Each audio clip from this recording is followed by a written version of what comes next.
Levi Vygotsky nasceu em Orsha, uma pequena povoação da Bielorrússia, em 17 de novembro de 1896. Após a escola secundária na cidade de Gomel, Vygotsky fez seus estudos universitários em Direito, Filosofia e História em Moscou. A partir de 1912, durante seus estudos secundários e universitários, adquiriu excelente formatação no domínio das ciências humanas, língua e linguística, estética e literatura, filosofia e história. Após a universidade, Vygotsky retorna a Gomel, onde se dedica às atividades intelectuais, muito diversificadas. Ensina psicologia, começa a se preocupar com os problemas das crianças deficientes. Continua seus estudos sobre teoria literária e da psicologia da arte.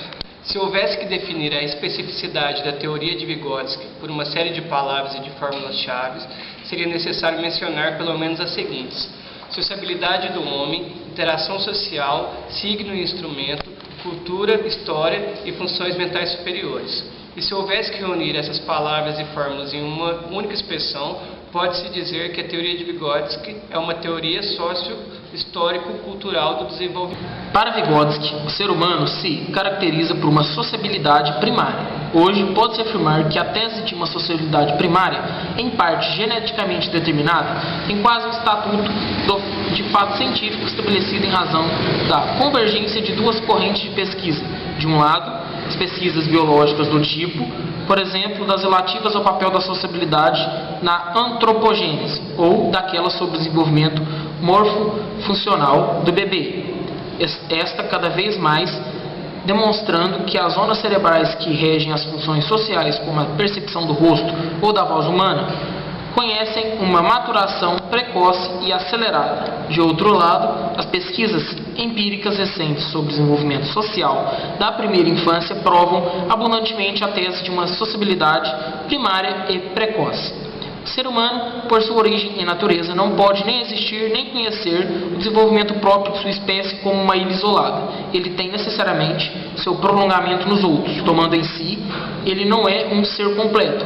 Para o desenvolvimento da criança, em particular, na primeira infância, os fatos mais importantes são as interações assimétricas, isto é, as interações com os adultos, portadores de todas as mensagens da cultura. E é precisamente o ponto essencial da concepção vygotskiana de interação social que desempenha um papel construtivo no desenvolvimento. Isto significa simplesmente que certas categorias de funções mentais superiores, atenção voluntária, memória lógica, pensamento verbal e conceptual, emoções complexas, etc., não poderiam emergir.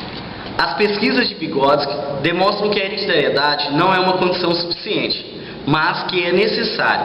Também a contribuição do contexto social sob forma de um tipo de aprendizagem específico. Segundo ele, essa forma de aprendizagem nada mais é que o processo de construção em comum no curso das atividades partilhadas pela criança e pelo adulto, isto é, no âmbito da interação social. Durante essa colaboração, o adulto introduz a linguagem que, apoiada na comunicação pré-verbal, aparece de início como um instrumento de comunicação de interação social. A análise de Vygotsky sobre as relações entre o desenvolvimento e a aprendizagem, no caso da aquisição da linguagem, nos conduz a definir o primeiro modelo de desenvolvimento. Em um processo natural de desenvolvimento, a aprendizagem aparece como um meio de reforçar esse processo natural, pondo à sua disposição os instrumentos criados pela cultura que ampliam as possibilidades naturais do indivíduo e reestruturam suas funções.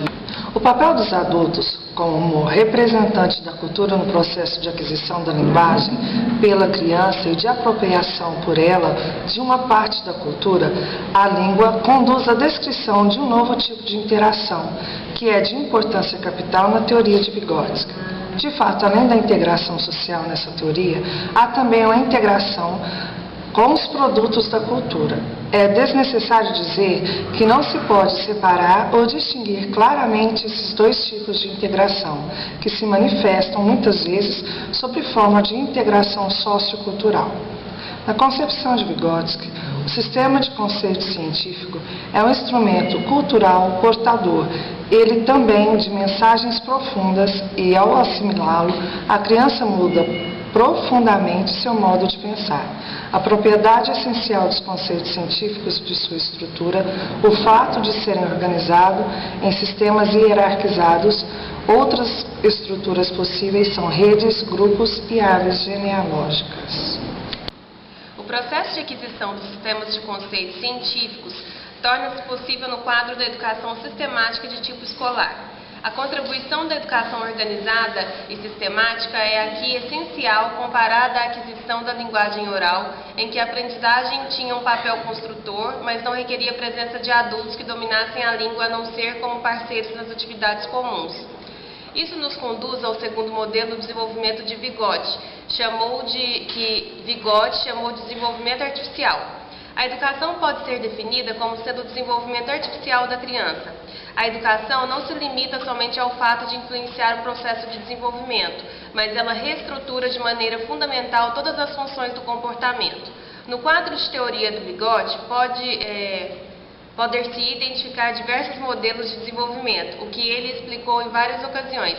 Se leva em conta o período do desenvolvimento em foco, a natureza dos instrumentos culturais, o grau de determinação hereditário das funções e etc. Concluiremos esta parte do nosso estudo com o esquema das explorações possíveis da teoria de Vygotsky sobre o desenvolvimento mental na pesquisa e na prática pedagógica. Nenhuma teoria psicológica do desenvolvimento confere tanta importância à educação quanto a de Vygotsky. Para ele, a educação não tem nada de externo ao desenvolvimento. A escola é o lugar mesmo da psicologia, porque é o lugar das aprendizagens e da gênese das funções psíquicas.